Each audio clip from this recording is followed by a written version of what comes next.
যুক্তরাষ্ট্রের পররাষ্ট্র দপ্তরের নূর হোসেন দিবসে আওয়ামী লীগের সমাবেশ করার ঘোষণা ও সেটিতে বাধা প্রদান, বাংলাদেশের সংখ্যালঘুদের ওপর কথিত নির্যাতন, বিতর্কিত সাংবাদিকদের আটক, একই সাথে প্রেস অ্যাক্রিডিটেশন কার্ড বাতিলের বিষয়টি নিয়ে প্রশ্নের জবাব দিয়েছে যুক্তরাষ্ট্র। সেখানে এক ভারতীয় নারী সাংবাদিক এসব প্রশ্ন করেন। প্রেস ব্রিফিংয়ে কথা বলতে আসেন যুক্তরাষ্ট্রের পররাষ্ট্র দপ্তরের মুখপাত্র মিথু মিলার। এই সময় ভারতীয় সাংবাদিক প্রশ্ন করে বলেন, আওয়ামী লীগের শান্তিপূর্ণ সমাবেশে সংঘবদ্ধ হামলার আশঙ্কাজনক খবর শোনা যাচ্ছে। নারীদের উপর হামলা, সংখ্যালঘুদের উপর হামলা, সাংবাদিকদের জেল ও প্রেস অ্যাক্রিডিটেশন কার্ড বাতিল করা হয়েছে। ছাত্রদের অভ্যন্তরীণ সরকারের সমালোচকরা বলছেন, ছাত্রদের ৫ই আগস্টের বিপ্লব দেশকে আবারও সেখানে নিয়ে যাচ্ছে যেখান থেকে এটি শুরু হয়েছিল। আমরা দেখেছি বেদান্ত প্যাটেল এসবের নিন্দা জানিয়েছে।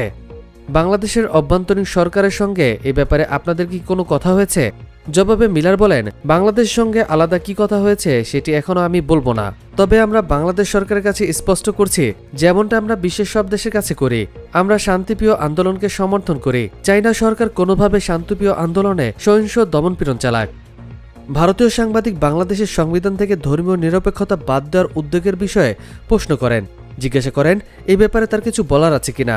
জবাবে মিলার বলেন, তিনি বিষয়টি টুকে রাখবেন, তাদের কিছু বলার আছে কিনা দেখবেন।